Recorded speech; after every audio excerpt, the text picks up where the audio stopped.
Hello, families. Welcome back to the American Family Survival Network. I'm your host, Jeffrey Snipes. I hope you're all doing well. The Prepper Triangle. This is brought to us by Frank Mitchell and the Family Survival System. This is Section 5. Again, the Prepper Triangle, skills, knowledge, and gear.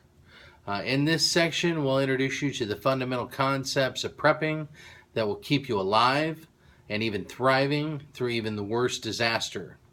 While you may have seen endless checklists of gear that you should go buy, keep in mind that true survival is not about the gear you possess during a disaster, although it does help to have the right gear for the job. Gear without skills, however, is practically worthless in a disaster. A recent client of ours asked where she could buy a survival kit for her family of 4. Consider how misguided this question is in the first place. No survival kit will help you through a disaster effectively.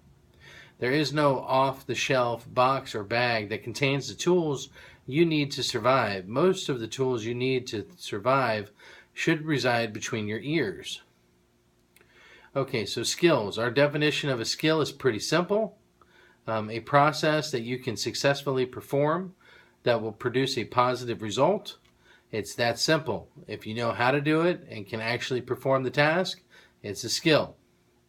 We'll provide a sample list of skills for the prepper later on this guide, but here are some examples of skills. Reload ammunition, sharpen a knife, start a fire, purify water, change the oil on your car, navigate using a compass, perform CPR on the casualty, apply a tourniquet.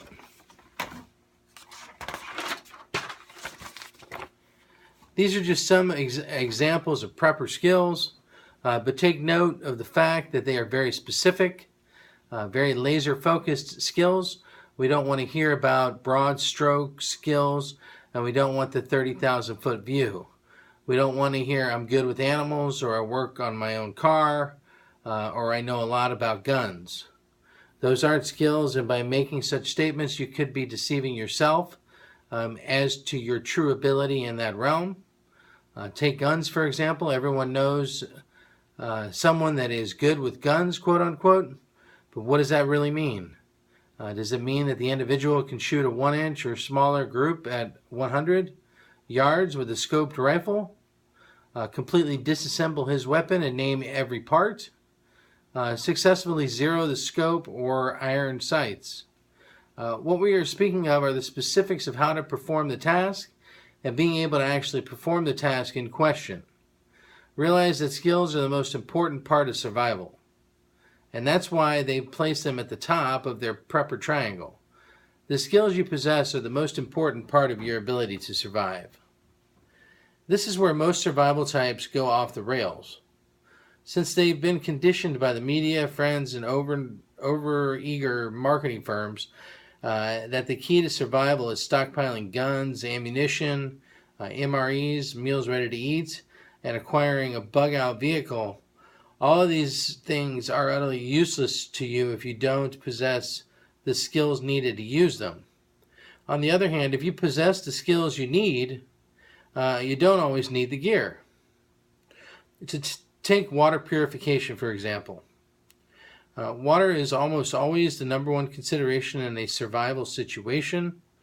While you can survive weeks without food, yes, you and your loved one, yes, you really can.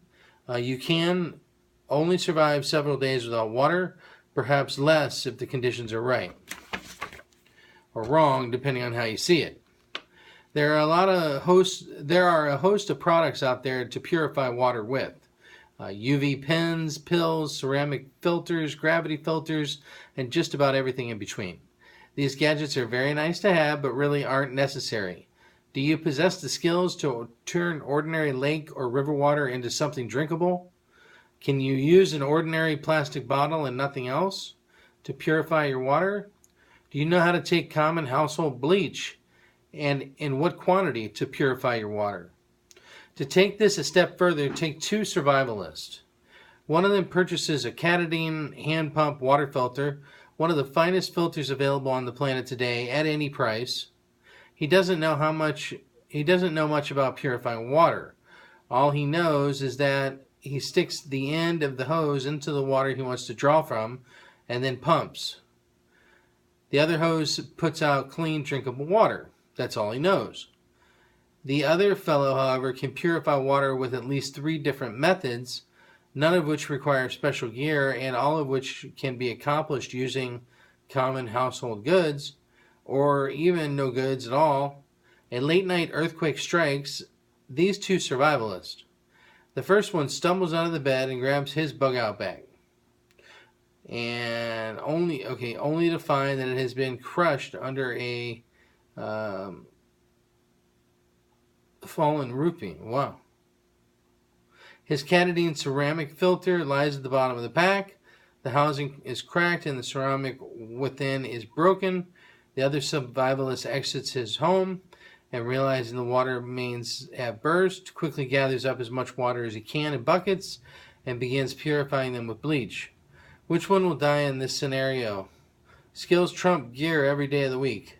Lastly, there are some essential skills that you will need to acquire as a prepper if you don't already have them. We'll discuss those skills and how to obtain them in the next section.